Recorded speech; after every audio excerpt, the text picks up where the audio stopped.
എല്ലാവർക്കും ഇന്നത്തെ ഇംഗ്ലീഷ് ക്ലാസ്സിലേക്ക് സ്വാഗതം. അപ്പോൾ ഇന്നത്തെ ചോദ്യങ്ങൾ ഏതൊക്കെയാണെന്ന് നമുക്ക് നോക്കാം. ആദ്യത്തെ ചോദ്യം, the child answered innocently. In this sentence the is dash.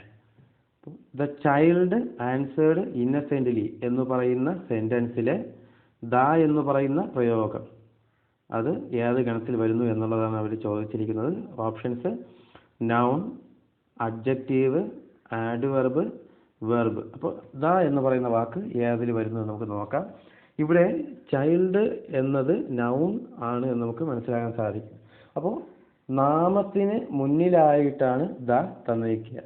The child എന്നതാണ് പ്രയോഗം. അപ്പോൾ ചൈൽഡ് എന്നതിന് ഒരു വിശേഷണമായിട്ട് ഉപയോഗിച്ചിരിക്കുന്ന പദമായതുകൊണ്ട് നമുക്ക് ദ എന്ന് പറയുന്നതിനെ നാമത്തിൻ്റെ വിശേഷണമായിട്ട് പറയാവുന്നതാണ്. അതായത് നാമവിശേഷണം എന്ന് പറയുന്നത് അഡ്ജക്റ്റീവ് ആണ്. ശ്രദ്ധിക്കുക, നാമവിശേഷണം എന്നത് അഡ്ജക്റ്റീവ് ആണ്. അതുകൊണ്ട് ബി ഓപ്ഷനാണ് ഇവിടുത്തെ ശരിയായിട്ടുള്ള ഉത്തരം. അടുത്ത ചോദ്യം, the opposite of the word borrow is. അതായത് ബോറോ എന്ന് പറയുന്ന പദത്തിൻ്റെ ഓപ്പോസിറ്റ് ആയിട്ടുള്ള പദം ഏത് എന്നതാണ് ഇവിടെ ചോദിച്ചിരിക്കുക. ഇവിടെ ഓപ്ഷൻസ്: ഗിവ് ഉണ്ട്. ഗിവ് എന്നാൽ നൽകുക എന്നാണ് അർത്ഥം. ബൈ എന്നാൽ വാങ്ങുക എന്നാണ് അർത്ഥം. മൂന്നാമത്തെ ഓപ്ഷൻ ലെൻഡ് എന്നതാണ്. ലെൻഡ് എന്ന് പറഞ്ഞാൽ കടം കൊടുക്കുക എന്നുള്ളതാണ്. സെൽ എന്ന് പറയുന്നത് വിൽക്കുക എന്നുള്ളതാണ്. അപ്പോൾ ബോറോ എന്നാൽ കടം വാങ്ങുക എന്നാണ് അർത്ഥം. അപ്പോൾ അതിന് അനുയോജ്യമായിട്ടുള്ള ഉത്തരം ലെൻഡ് ആണ്. ബോറോ എന്നാൽ കടം വാങ്ങുക, ലെൻഡ് എന്നാൽ കടം കൊടുക്കുക. അതുകൊണ്ട് ഇവിടെ സി ഓപ്ഷൻ ആയിട്ടുള്ള ലെൻഡ് ആണ് ശരിയായിട്ടുള്ള ഉത്തരം.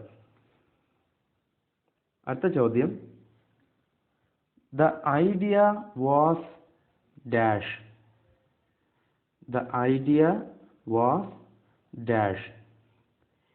ഇവിടെ നമുക്ക് എഴുതേണ്ടുന്നത് ഒരു പൊസസീവ് പ്രോനൗൺ ആണ്. ശ്രദ്ധിക്കുക, പൊസസീവ് ആയിട്ടുള്ള ഒരു പ്രോനൗൺ ആണ് എഴുതേണ്ടുന്നത്. അതായത് ഇവിടെ ഈ ഐഡിയ ആരുടേതായിരുന്നു എന്നാണ് ഇവിടെ പറഞ്ഞിരിക്കുക.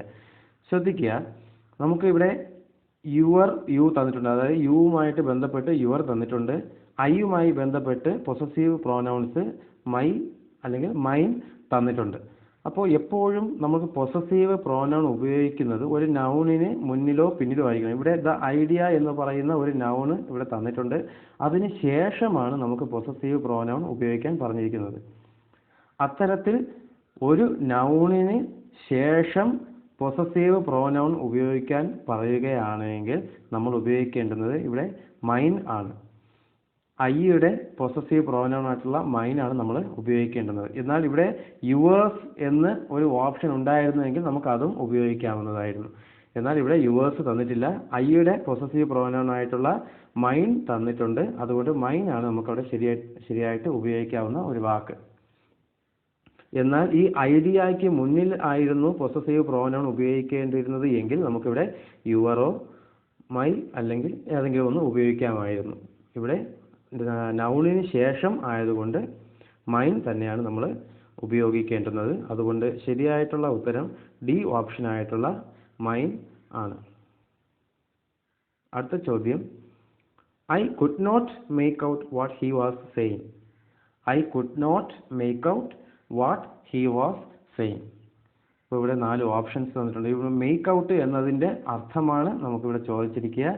ഒന്നാമത്തെ ഓപ്ഷൻ ഐഡൻറ്റിഫൈ, രണ്ടാമത്തെ ഓപ്ഷൻ അണ്ടർസ്റ്റാൻഡ്, മൂന്നാമത്തെ ഓപ്ഷൻ ബിൽഡ്, നാലാമത്തെ ഓപ്ഷൻ റിപ്ലൈ. ഐഡൻറ്റിഫൈ എന്ന് പറഞ്ഞാൽ തിരിച്ചറിയുക എന്നുള്ളതാണ്. അണ്ടർസ്റ്റാൻഡ് എന്നാൽ മനസ്സിലാക്കുക എന്നുള്ളതാണ്. ബിൽഡ് നിർമ്മിക്കുക, റിപ്ലൈ മറുപടി പറയുക. ഇവിടെ മേക്ക് ഔട്ട് എന്ന് പറയുന്ന പദത്തിൻ്റെ അർത്ഥം ഇതൊരു ഫ്രേസൽ വെർബാണെന്ന് നമുക്ക് മനസ്സിലാക്കാൻ സാധിക്കും. മേക്ക് ഔട്ട് എന്നത് ഒരു ഫ്രേസൽ വെർബാണ്. അതിൻ്റെ അർത്ഥം അണ്ടർസ്റ്റാൻഡ് എന്നാണ്, മനസ്സിലാക്കുക എന്നുള്ളതാണ്. അതുകൊണ്ട് തന്നെ നമുക്കിവിടെ ബി ഓപ്ഷൻ ആയിട്ടുള്ള അണ്ടർസ്റ്റാൻഡ് ശരിയുത്തരമായിട്ട് തിരഞ്ഞെടുക്കാവുന്നത് ആണ്. ബി ഓപ്ഷനാണ് ഇതിൻ്റെ ശരിയായിട്ടുള്ള ഉത്തരം. അടുത്ത ചോദ്യം, dash movie that I saw yesterday was very nice. അപ്പോൾ ഇവിടെ 4 options: A and the no article തന്നിട്ട്. അപ്പോൾ ഇത് ആർട്ടിക്കിൾ ഉപയോഗിക്കേണ്ടുന്ന ഒരു ചോദ്യമാണെന്ന് നമുക്ക് മനസ്സിലാക്കാൻ സാധിക്കും. അപ്പോൾ ഇവിടെ ഏത് ആർട്ടിക്കിളാണ് വരിക എന്ന് നമുക്ക് നോക്കാം. ഇവിടെ ഒരു മൂവിയെ പറ്റിയാണ് ചോദ്യത്തിൽ പറഞ്ഞിരിക്കുന്നത്. അപ്പോൾ നമുക്ക് മൂവി എന്ന് പറയുന്നത് സിംഗുലർ നൗൺ ആയതുകൊണ്ട് അവിടെ ആർട്ടിക്കിൾ വരണം എന്ന് നമുക്ക് മനസ്സിലാക്കാൻ സാധിക്കും. ഇതിന്റെ രണ്ടാമത്തെ ഭാഗത്ത്, അതായത് ദാറ്റിന് ശേഷമുള്ള ഭാഗത്ത് ഐ സോ യെസ്റ്റർഡേ, ഞാൻ ഇന്നലെ കണ്ട മൂവി എന്ന് അവർ പ്രത്യേകിച്ച് പറഞ്ഞിരിക്കുകയാണ്. ശ്രദ്ധിക്കുക, dash movie that I saw yesterday, ഞാൻ ഇന്നലെ കണ്ട സിനിമ. അപ്പോൾ മുമ്പ് കണ്ട ഒരു സിനിമയെ പറ്റിയാണ് പറയുന്നത്. അതുകൊണ്ട് നമുക്കവിടെ ഡെഫിനിറ്റ് ആർട്ടിക്കിൾ ആയിട്ടുള്ള ദ ആണ് ഉപയോഗിക്കാൻ സാധിക്കുക. ശ്രദ്ധിക്കുക, ഇവിടെ ഇന്നലെ കണ്ട സിനിമ എന്ന് പ്രത്യേകിച്ച് പറഞ്ഞിരിക്കുന്നത് കൊണ്ട്, ആ ഒരു സിനിമയെ പ്രത്യേകിച്ച് എടുത്ത് പറഞ്ഞിരിക്കുന്നത് കൊണ്ട് നമുക്കവിടെ ഡെഫിനിറ്റ് ആർട്ടിക്കിൾ ആയിട്ടുള്ള ദ മാത്രമേ ഉപയോഗിക്കാൻ സാധിക്കുകയുള്ളൂ. അതുകൊണ്ട് സി ഓപ്ഷൻ ആയിട്ടുള്ള ദ ആണ് അതിൻ്റെ ശരിയായിട്ടുള്ള ഉത്തരം. The movie that I saw yesterday was very nice എന്നതാണ് അതിൻ്റെ ശരിയായിട്ടുള്ള പ്രയോഗം. അടുത്ത ചോദ്യം, when I reached the office the meeting dash. When I reached the office the meeting dash. അപ്പോൾ ഇത് ഒരു പ്രത്യേകതയുള്ള സെന്റൻസ് ആണ്. ഇവിടെ രണ്ട് പ്രവൃത്തികൾ നടന്നതായിട്ട് പറഞ്ഞിരിക്കുകയാണ്. രണ്ട് പ്രവൃത്തികൾ നടന്നതായിട്ട് പറഞ്ഞിരിക്കുകയാണ്, അതായത് പാസ്റ്റ് ടെൻസിൽ പറഞ്ഞിരിക്കുകയാണ്. അത്തരത്തിൽ രണ്ട് പ്രവൃത്തികൾ നടന്നാൽ ഒരു പ്രവൃത്തി കഴിഞ്ഞതിന് ശേഷമാണ് മറ്റൊന്ന് നടക്കുന്നത് എങ്കിൽ ആദ്യം നടന്ന പ്രവൃത്തിയെ പാസ്റ്റ് പെർഫെക്റ്റ് ടെൻസിൽ എഴുതുക. ശ്രദ്ധിക്കുക, ആദ്യം നടന്ന പ്രവൃത്തിയെ പാസ്റ്റ് പെർഫെക്റ്റിലും രണ്ടാമത് നടന്ന പ്രവൃത്തിയെ പാസ്റ്റ് സിമ്പിളിലും എഴുതുക. അപ്പോൾ ഇവിടെ ആദ്യം നടന്നത് മീറ്റിംഗ് തുടങ്ങി എന്നുള്ളതാണ്. അപ്പോൾ ഞാൻ അവിടെ ഓഫീസിലെത്തിയപ്പോൾ മീറ്റിംഗ് തുടങ്ങി കഴിഞ്ഞിരുന്നു എന്നുള്ളതാണ് എൻ്റെ അർത്ഥം. അപ്പോൾ മീറ്റിംഗ് തുടങ്ങിയതാണ് ആദ്യം, ഞാൻ അവിടെ എത്തിയത് രണ്ടാമത്തെ കാര്യമാണ്. അപ്പോൾ ആദ്യം നടന്ന കാര്യം പാസ്റ്റ് പെർഫെക്റ്റിൽ പറയുക. അത്തരത്തിൽ പാസ്റ്റ് പെർഫെക്റ്റിൽ പറയേണ്ടുന്ന പ്രയോഗം ഹാഡ് ചേർത്ത് വെർബിന്റെ മൂന്നാമത്തെ രൂപം ഉപയോഗിക്കുക എന്നുള്ളതാണ്. അത്തരത്തിൽ ഒരൊറ്റ ഓപ്ഷൻ മാത്രമേ തന്നതിലുള്ളൂ, അത് ഡി ഓപ്ഷൻ ആയിട്ടുള്ള ഹാഡ് ബിഗൺ ആണ്. അപ്പോൾ when I reached the office the meeting had begun എന്നതാണ് അതിൻ്റെ ശരിയായിട്ടുള്ള പ്രയോഗം. രണ്ടാമത് നടന്ന പ്രവൃത്തി അവർ ചോദ്യത്തിൽ സിമ്പിൾ പാസ്റ്റിൽ തന്നിട്ടുണ്ട്. ഡിഡ് ചേർത്ത് വെർബിന്റെ ഒന്നാമത്തെ രൂപത്തിൽ തന്നിട്ടുണ്ട്. പാസ്റ്റ് സിമ്പിൾ എന്ന് പറയുന്നത് അല്ലെങ്കിൽ സിമ്പിൾ പാസ്റ്റ് എന്ന് പറയുന്നത് ഡിഡ് ചേർത്ത് V1 എഴുതുക എന്നുള്ളതാണ്. അപ്പോൾ റീച്ച് എന്നതിൻ്റെ പാസ്റ്റ് ആയിട്ട് റീച്ചിട്ട് തന്നിട്ടുണ്ട്. അതുകൊണ്ട് നമ്മൾ രണ്ടാമത്തെ ഭാഗത്ത് ഹാഡ് ചേർത്ത് വെർബിന്റെ മൂന്നാമത്തെ രൂപം എഴുതുക. അപ്പോൾ ഡി ഓപ്ഷനാണ് അതിൻ്റെ ശരിയായിട്ടുള്ള ഉത്തരം. അടുത്ത ചോദ്യം, my mother asked me dash I had not finished the work. My mother asked me dash I had not finished the work. ഒറ്റ നോട്ടത്തിൽ എല്ലാ ഓപ്ഷനുകളും നമുക്ക് ശരിയുത്തരമായിട്ട് തോന്നാം. ഇവിടെ വെദർ ഉണ്ട്, വെൻ ഉണ്ട്, ഹൗ ഉണ്ട്, വൈ ഉണ്ട്. അപ്പോൾ എല്ലാം ശരിയായിട്ട് നമുക്ക് തോന്നിയാലും നമുക്ക് ഒറ്റ ഉത്തരം മാത്രമേ ഇതിനകത്ത് തിരഞ്ഞെടുക്കാൻ സാധിക്കുകയുള്ളൂ. ഈ സെന്റൻസിൽ രണ്ടാമത്തെ ഭാഗത്ത് ഒരു ഐ ഹാഡ് കഴിഞ്ഞ് നോട്ട് കിടക്കുന്നത് ശ്രദ്ധിക്കുക. അപ്പോൾ എന്തുകൊണ്ടാണ് ജോലി പൂർത്തിയാക്കാത്തത് എന്ന് അമ്മ ചോദിക്കുകയാണ് ചെയ്തത്. അപ്പോൾ അത്തരത്തിലൊരു ഉത്തരം തന്നെ നമ്മൾ തിരഞ്ഞെടുക്കുക. അപ്പോൾ എന്തുകൊണ്ട് എന്ന അർത്ഥം വരുന്ന വൈ ആണ് ഇവിടെ തിരഞ്ഞെടുക്കേണ്ടുന്നത്. ശ്രദ്ധിക്കുക, അവിടെ പൂർത്തിയാക്കാത്തതിൻ്റെ കാരണം തിരക്കുകയായിരുന്നു അമ്മ ചെയ്തത്.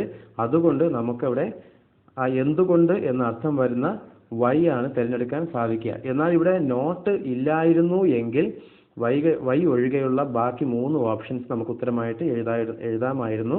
എന്നാൽ ഇവിടെ നോട്ട് ഉള്ളത് കൊണ്ടാണ് നമുക്കവിടെ വൈ ഉപയോഗിക്കേണ്ടതായിട്ട് വന്നത്. അതുകൊണ്ട് ഇവിടെ വൈ ആണ് അതിൻ്റെ ശരിയായിട്ടുള്ള പ്രയോഗം. അടുത്ത ചോദ്യം, why don't you help me finish this work. Why don't you help me finish this work is an example for. അപ്പോൾ ഇത് ഈ തന്നേക്കുന്ന സെന്റൻസ് ഏതിന് ഉദാഹരണം എന്നതാണ് ചോദിച്ചിരിക്കുക. അപ്പോൾ സെന്റൻസ് വൈ എന്ന് പറയുന്ന ക്വസ്റ്റ്യൻ വേർഡിൽ തുടങ്ങിയിട്ടുണ്ട്. ക്വസ്റ്റ്യൻ വേർഡിന് ശേഷം ഓക്സിലറി വന്നിട്ടുണ്ട്. അവസാന ഭാഗത്ത് ക്വസ്റ്റ്യൻ മാർക്കും വന്നിട്ടുണ്ട്. അപ്പോൾ നമുക്ക് ഓപ്ഷൻസ് നോക്കാം. ഡിക്ലറേറ്റീവ് സെന്റൻസ്, ഒന്നാമത്തെ ഓപ്ഷൻ ഡിക്ലറേറ്റീവ് സെന്റൻസ് ആണ്.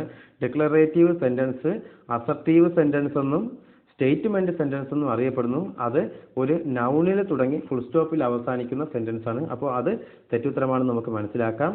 രണ്ടാമത്തെ ഓപ്ഷൻ ഇംപെരേറ്റീവ് സെൻറ്റൻസ് ആണ്. ഇംപെരേറ്റീവ് സെൻറ്റൻസ് എന്ന് പറയുന്നത് ഒരു കമാൻഡോ, ഒരു ഓർഡറോ, ഒരു യാചന, അപേക്ഷ ഇത്തരത്തിലൊക്കെ വരുന്ന സെൻറ്റൻസുകളാണ് ഇംപെരേറ്റീവ് സെൻറ്റൻസ്. അത് മിക്കവാറും കൂടുതലും നമുക്ക് വെർബിലായിരിക്കും ആരംഭിക്കുക, ഫുൾ സ്റ്റോപ്പിൽ അവസാനിക്കുകയും ചെയ്യും. അപ്പോൾ അതും അല്ലെന്ന് നമുക്ക് മനസ്സിലാക്കാം. മൂന്നാമത്തെ option interrogative sentence. Interrogative sentence എന്ന് പറഞ്ഞാൽ ക്വസ്റ്റ്യൻ സെൻറ്റൻസ് എന്നാണ് അർത്ഥം. ചോദ്യം ചോദിക്കാൻ വേണ്ടി ഉപയോഗിക്കുന്ന ക്വസ്റ്റ്യൻ വേർഡ് കൊണ്ട് തുടങ്ങുകയോ ഓക്സിലറി വെർബ് കൊണ്ട് തുടങ്ങുകയോ ചെയ്ത് അവസാനം ക്വസ്റ്റ്യൻ മാർക്ക് വരുന്ന സെൻറ്റൻസുകളാണ് ഇൻറ്ററോഗേറ്റീവ് സെൻറ്റൻസ്. അതുകൊണ്ട് ഈ തന്നേക്കുന്ന സെൻറ്റൻസ് ഒരു ഇൻറ്ററോഗേറ്റീവ് സെൻറ്റൻസ് ആണ്. ശ്രദ്ധിക്കുക, ഈ തന്നിരിക്കുന്നത് ഒരു ഇൻറ്ററോഗേറ്റീവ് സെൻറ്റൻസ് ആണ്. കാരണം ഇൻറ്ററോഗേറ്റീവ് എന്നാൽ ക്വസ്റ്റ്യൻ ആണ്, ഇവിടെ ഒരു ചോദ്യം ആണ് തന്നിരിക്കുന്നത്. അതുകൊണ്ട് നമുക്കത് ഇൻറ്ററോഗേറ്റീവ് സെൻറ്റൻസ് ആണെന്ന് മനസ്സിലാക്കാം. അടുത്ത ചോദ്യം, the police arrested the culprit dash he could escape. The police arrested the culprit dash he could escape. അപ്പോൾ ഇവിടെ 4 ഓപ്ഷൻസ് തന്നിട്ടുണ്ട്. When, while, who, before. ഇവിടെ കൾപ്രിറ്റിനെ, അതായത് കുറ്റവാളിയെ പോലീസ് അറസ്റ്റ് ചെയ്തു. എപ്പോൾ? ഡാഷ് ഹി കുഡ് എസ്കേപ്പ്, രക്ഷപ്പെടുന്നതിന് മുമ്പ് എന്നാണ് നമുക്ക് അവിടെ പ്രയോഗിക്കാൻ സാധിക്കുക. ശ്രദ്ധിക്കുക, അവിടെ കള്ളൻ രക്ഷപ്പെടുന്നതിന് മുമ്പ് അല്ലെങ്കിൽ കുറ്റവാളി രക്ഷപ്പെടുന്നതിന് മുമ്പ് പോലീസ് അറസ്റ്റ് ചെയ്തു. അപ്പോൾ അതിന് മുമ്പ് എന്ന അർത്ഥത്തിൽ നമുക്ക് ഉപയോഗിക്കാൻ പറ്റുന്ന വാക്കാണ് ബിഫോർ.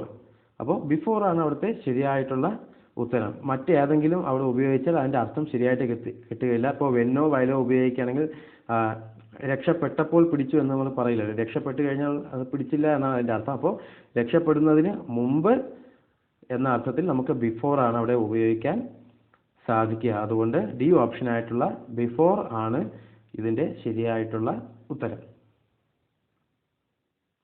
അടുത്ത ചോദ്യം, the moon dash at night. The moon dash at night.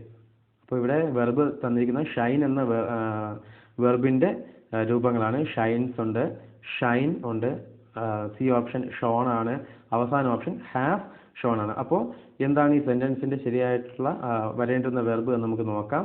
ഇവിടെ മൂൺ ഡാഷ് അറ്റ് നൈറ്റ് എന്നാണ് പറയുന്നത്, അതായത് ചന്ദ്രൻ രാത്രിയിൽ പ്രകാശിക്കുന്നു എന്നതാണ് അവിടെ വരേണ്ടുന്നത്. അപ്പോൾ ഇവിടെ ദ മൂൺ എന്ന് പറയുന്നത് ഒരു സിംഗുലർ സബ്ജക്റ്റ് ആണ്, അറ്റ് നൈറ്റ്. അപ്പോൾ ഇത് ഒരു യൂണിവേഴ്സൽ ട്രൂത്ത് ആണ്, അല്ലെങ്കിൽ പ്രപഞ്ച സത്യമാണ്, ദിനം നടക്കുന്ന കാര്യമാണ്. അതുകൊണ്ട് അത്തരം കാര്യങ്ങളൊക്കെ നമുക്ക് പ്രസന്റ് സിമ്പിൾ ടെൻസിൽ മാത്രമേ പറയാൻ സാധിക്കുകയുള്ളൂ. അത്തരത്തിൽ പ്രസന്റ് സിമ്പിൾ ടെൻസിലുള്ള 2 ഓപ്ഷനുകളാണ് ഇവിടെ ഉള്ളത്, ഷൈൻസും ഷൈനുമാണ്. ഇതിൽ ഷൈൻസ് എന്ന് പറയുന്നത് സിംഗുലറും ഷൈൻ എന്നത് പ്ലൂറലുമാണ്. ഇവിടെ ദ മൂൺ എന്ന് പറയുന്ന സബ്ജക്റ്റ് സിംഗുലർ ആയതുകൊണ്ട് നമുക്ക് സിംഗുലർ മാത്രമേ ഉപയോഗിക്കാൻ സാധിക്കുകയുള്ളൂ. അതുകൊണ്ട് എ ഓപ്ഷനായിട്ടുള്ള ഷൈൻസ് ആണ് ഈ ചോദ്യത്തിലെ ശരിയായിട്ടുള്ള ഉത്തരം. The moon shines at night എന്നതാണ് ശരിയായ പ്രയോഗം.